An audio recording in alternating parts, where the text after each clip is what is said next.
ವೆಂಕಿ, ಏನಕ್ಕೆ ಬೇಜಾರಲ್ಲಿದ್ಯಾ? ನಾವಿಬ್ರು ಜಾನು ಮನೆಯವ್ರಿಗೆ ಹೋಗುವಾಗ ಎಷ್ಟು ಖುಷಿಯಾಗಿದ್ದೆ.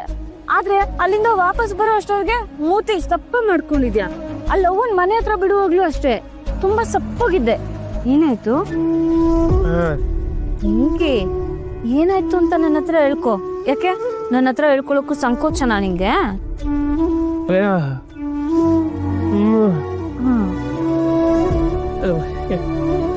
ಹಿಂಗೆಲ್ಲ ಹೇಳ್ಬಿಟ್ರೆ ನಾನೇ ನಂಬಕ್ಕಿಲ್ಲ. ಹೌದು, ಜಾನು ಅವ್ರ ಮನೇಲಿ ಜಯಂತ್ ಅವ್ರು ಬಂದ ತಕ್ಷಣ ನೀನೇನಕ್ಕೆ ಅವ್ರನ್ನ ಹಂಗೆ ಒಂದೇ ಸಮ ನೋಡ್ತಿದ್ದಲ್ಲ? ಯಾಕೆ?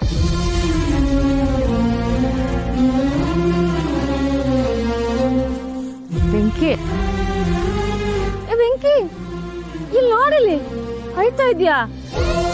ಯಾಕೋ, ಏನಾಯ್ತು? ಅಮ್ಮ ನೆನ್ಪಾದ್ರ? ಇವ್ರು ವೆಂಕಿ, ಇಲ್ಲಿ ನೋಡು, ಅಳ್ಬೇಡ. ಅಮ್ಮ ಎಲ್ಲೇ ಇದ್ರು ನಿನ್ನ ಹತ್ರ ಬಂದೇ ಬರ್ತಾರೆ. ನಾನು ಹೇಳಿದ್ದೀನಿ ತಾನೆ.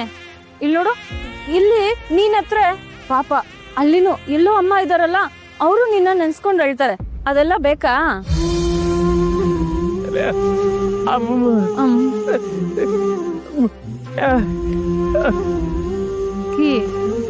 ನೀನೇನು ಯೋಚನೆ ಮಾಡ್ಬೇಡ. ಅಮ್ಮ ಎಲ್ಲೇ ಇದ್ರು ನಿನ್ನ ಹತ್ರ ಬಂದೇ ಬರ್ತಾರೆ, ನಿನಗ್ ಸಿಕ್ಕೇ ಸಿಗ್ತಾರೆ. ನಿನ್ನ ಬಿಟ್ಟು ಇನ್ನೆಲ್ಲಿಗೆ ಅಂತ ಹೋಗ್ತಾರೆ ಹೇಳು?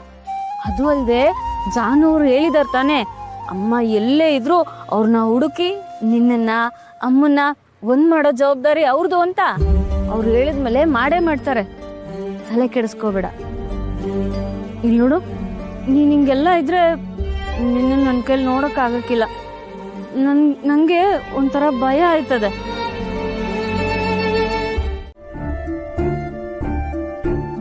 ಸಿದ್ದು, ಏನ್ಲಾಯ್ತು? ಇಂಥ ಟೈಮಲ್ಲಿ ಎಲ್ಲಿಗ್ಲೇ ಹೋಗಿದ್ದೆ? ಅಣ್ಣ, ನಮ್ಮನ್ನೊಬ್ಬ ಫಾಲೋ ಮಾಡ್ತಿದ್ದ ಅಂತ ಹೇಳ್ತಿದ್ನಲ್ಲ, ಅವನಿಲ್ಲೇ ಗೋಡೌನಲ್ಲಿ ಇದ್ದಂತೆ. ಅವ್ನ ಕಡೆ ಹುಡುಗ ಒಬ್ಬ ನಮ್ಮ ಮನೆಗೆ ಬಂದಿರೋದು ನೋಡಿ ಮೇಡಮ್ ಅವರನ್ನ ಫಾಲೋ ಮಾಡ್ಕೊಂಡು ಹೋಗಿದ್ದಾರೆ. ಅಲ್ಲಿಗೆ ಹೋದ್ಮೇಲೆ ನನಗೆ ಫೋನ್ ಮಾಡಿದ್ರು. ನಾನು ಇಲ್ಲಿಂದ ಅಲ್ಲಿಗೆ ಹೋಗೋಷ್ಟರಲ್ಲಿ ಅವನ್ನ ಕೊಲ್ಲೋ ಪ್ರಯತ್ನ ಮಾಡಿದ್ದಾರೆ. ಆದರೆ ಈಗ ಪ್ರಾಣಾಪಾಯದಿಂದ ಬಚಾವಾಗಿ ಕೋಮಾದಲ್ಲಿದ್ದಾನೆ. ಪೊಲೀಸ್ ಅವರು ಅವನ ಆಸ್ಪತ್ರೆಗೆ ಸೇರಿಸಿದ್ದಾರೆ. ಅವನಿಂದ ಬೇರೆ ವಿಷಯ ಏನಾದರೂ ಗೊತ್ತಾಯ್ತಾ? ಅದನ್ನು ತಿಳ್ಕೊಳ್ಳೋಕ್ಕೆ ಪ್ರಯತ್ನ ಪಟ್ವಿ ಕಣಣ್ಣ. ಅವ್ನು ಏನೋ ಬಾಯಿ ಬಿಡೋಷ್ಟರಲ್ಲಿ ಪ್ರಜ್ಞೆ ತಪ್ಪಿಟ್ಟ. ಈಗ ಅವ್ನ ಪ್ರಜ್ಞೆ ಬರೋವರೆಗೂ ನಾವೇನು ಮಾಡೋಕ್ಕಾಗೋದಿಲ್ಲ. ನಾನೇ ಇನ್ನೊಂದು ಸ್ವಲ್ಪ ಬೇಗ ಹೋಗಿದ್ದಿದ್ರೆ ಹೀಗೆಲ್ಲ ಆಗದೆ ಇರೋ ಹಾಗೆ ನೋಡ್ಕೋಬೋದಾಗಿತ್ತು. ಅದು ಯಾವ ಮನೆಯಲ್ಲಿ ಯಾರು ಬಂದು ಹೀಗೆಲ್ಲ ಮಾಡಿದ್ರೋ ಒಂದು ಗೊತ್ತಿಲ್ಲ. ಭಾವನವ, ಅವನು ಏನೋ ನಿಜ ಹೇಳ್ಬಿಡ್ತಾನೆ ಅಂತ ಗೊತ್ತಾಗಿನೇ ಅವ್ನಿಗೆ ಹಿಂಗೆ ಮಾಡೋರೆ ಕಣವ. ಯಾವುದಕ್ಕೂ ನೀವಿಬ್ರು ಜೋಪಾನವಾಗಿರವ.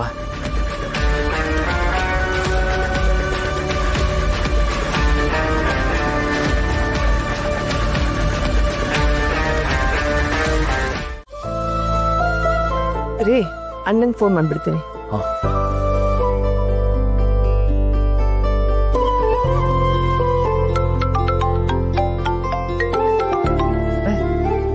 ಯಶ್ವ, ನಿಮ್ಮ ಮತ್ತೆ ಫೋನ್ ಮಾಡ್ತೀರ ಕಣ?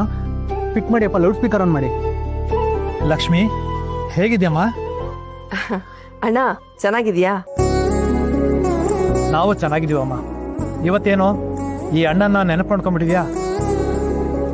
ಅಣ್ಣ, ನೀನನ್ನ ಮರೆತ್ರೆ ತಾನೇ ನೆನಪು ಮಾಡ್ಕೋಬೇಕು. ನೀನ್ ಯಾವಾಗ್ಲೂ ನೆನಪಲ್ಲೇ ಇರ್ತೀಯ. ನಾನೀಗ ಫೋನ್ ಮಾಡಿದ ಯಾಕೆ ಅಂದ್ರೆ, ನಮ್ಮ ಮನೇಲಿ ಇವರು ಒಂದು ಹೊಸದಾಗಿ ಸರ್ವಿಸ್ ಸ್ಟೇಷನ್ ಶುರು ಮಾಡ್ತಿದ್ದಾರೆ. ಅದು ನಾಳೆನೆ ಮುಹೂರ್ತ ಚೆನ್ನಾಗಿದೆ ಅಂದ್ರು. ಹಾಗಾಗಿ ನಾಳೆ ಪೂಜೆ ಇಟ್ಕೊಂಡಿದೀನಿ. ನೀವೆಲ್ಲರೂ ಖಂಡಿತವಾಗ್ಲೂ ಬರ್ಬೇಕು.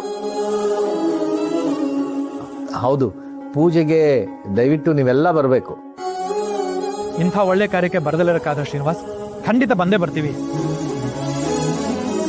ಆಗ್ಲಿ ಅಣ್ಣ, ನೀನೊಬ್ನೇ ಬರೋದಲ್ಲ, ಅಪ್ಪ, ತನು, ವಿಶ್ವ ಎಲ್ಲಾರನ್ನೂ ಕರ್ಕೊಂಬರ್ಬೇಕು. ಅವರೆಲ್ಲ ಅಲ್ಲೇ ಇದ್ರೆ ಫೋನ್ ಕೊಡು, ಹೇಳ್ತೀನಿ. ಅತ್ತೆ, ಅವರೆಲ್ಲ ಮನೇಲಿದ್ದಾರೆ. ನಾನು ಮತ್ತೆ ಅಪ್ಪ ಮಾತ್ರ ಇಲ್ಲೇ ಇರೋದು. ನಾವ್ ಯಾವ್ದೋ ಕೆಲ್ಸದ ಮೇಲೆ ಬೆಂಗಳೂರಿಗೆ ಬಂದಿದೀವಿ. ಓ ಹೌದಾ, ಸರಿ. ನಾನು ಹೇಳಿದ್ ಕೇಳಿಸ್ಕೊಂಡೆ ಅಲ್ವಾ? ನೀನು ಖಂಡಿತ ಬರ್ಬೇಕಣೋ.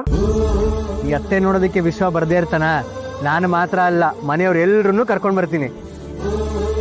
ಹಾ ಲಕ್ಷ್ಮಿ, ಇಲ್ಲಿ ಕೆಲಸ ಮುಗಿದ್ಮೇಲೆ ಹಾಗೆ ಮನೆ ಹತ್ರ ಬಂದು ಹೋಗ್ತೀವಿ. ನೀವೆಲ್ಲ ಮನೇಲಿ ಇರ್ತೀರಲ್ವಾ? ಹ್ಞೂ ಅಣ್ಣ, ಮನೇಲೇ ಇರ್ತೀವಿ. ನಾಳೆ ಕಾರ್ಯಕ್ರಮ ಇದೆಯಲ್ಲ, ಅದಕ್ಕೆಲ್ಲ ತಯಾರಿ ಮಾಡ್ಕೋಬೇಕು. ಎಲ್ಲೂ ಹೋಗಲ್ಲ. ಹಾ ಆಗ್ಲಮ್ಮ. ಸರಿ ಅಣ್ಣ. ವಿಶ್ವ, ಮನೆಗೆ ಹೋಗ್ತಾ ಹಾಗೆ ಲಕ್ಷ್ಮಣ ನೋಡ್ಕೊಂಡು ಹೋಗೋಣ ಕಣ. ಸರಿಯಪ್ಪ, ಹೋಗೋಣ ಬನ್ನಿ.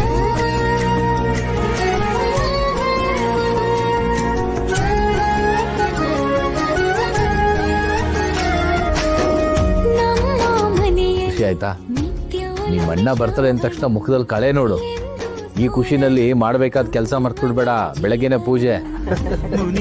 ಇನ್ಯಾವುದೋ ಫೋನ್ ಈಗ ಯಾರಿಗೆ? ಲಕ್ಷ್ಮಿ, ಸಿದ್ದು ಭಾವನ ಅವ್ರಿಗೆ ಮಾಡ್ಬೇಕಲ್ಲ. ತಾಯಿ ಮಡಿಲು ಕ್ಷೇಮಕ್ಕೆ ತಂದೆ ಹೆಗಲು ಸಿರಿಯಾಗಿದೆ, ಸೊಗಸಾಗಿದೆ, ಸ್ವರ್ಗವಾಗಿದೆ.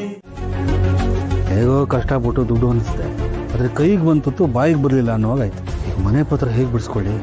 ಆ ಫೈನಾನ್ಷಿಯರ್ ಫೋನ್ ಮಾಡಿದ್ರೆ ಏನು ಹೇಳಲಿ? ದೇವ್ರೆ, ನೀನೇ ನನಗೊಂದು ದಾರಿ ತೋರ್ಸಪ್ಪ.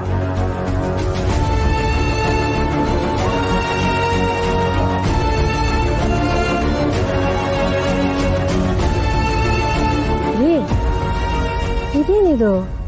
ಯಾಕೆ ಹಿಂಗೆ ನಿದ್ದೆ ಮಾಡದೆ ಯೋಚನೆ ಮಾಡ್ಕೊಂಡು ಕೂತಿದ್ದೀರಾ? ಏನಿಲ್ಲ ಕಣೆ, ಹಿಂಗೆ ಮಲ್ಕೊಳ್ಳೆ. ಪಕ್ಕದಲ್ಲಿ ನೀವು ಗೂಬೆ ಥರ ಹಿಂಗೆ ಕಣ್ಣು ಬಿಟ್ಕೊಂಡು ಕೂತಿದ್ರೆ ಹೆಂಗ್ರಿ ನಿದ್ದೆ ಬರುತ್ತೆ? ಏನಾಯ್ತು? ಹಲ್ಲೋಯ್ತಿದ್ಯಾ? ಮಾತ್ರೆ ತಂದ್ಕೊಡ್ಲಾ? ಒಂದು ಕೆಲಸ ಮಾಡ್ತೀನಿ, ಒಂದು ಲವಂಗ ತಂದ್ಕೊಡ್ತೀನಿ, ಹಲ್ಲಿನ ಮಧ್ಯೆ ಇಟ್ಕೊಂಡು ಮಲ್ಕೊಳ್ಳಿ, ಸರಿ ಹೋಗುತ್ತೆ. ಏನಿಲ್ಲ ಕಣೆ, ನಿನ್ನ ಪಡೆಗೆ ನೀನು ಮಲ್ಕೊಳ್ಳೆ. ಸುಮ್ಮನೆ ನೋವು ಅನ್ಭವಿಸ್ತೀರಲ್ಲ, ಲವಂಗ ಇಟ್ಕೊಂಡ್ರೆ ನೋವು ಕಮ್ಮಿ ಆಗುತ್ತೆ ಅಂತ ಹೇಳಿದೆ. ನಿಮ್ಮ ನೋವು ತಿನ್ನೋದೇ ಇಷ್ಟ ಆದರೆ ನಾನೇ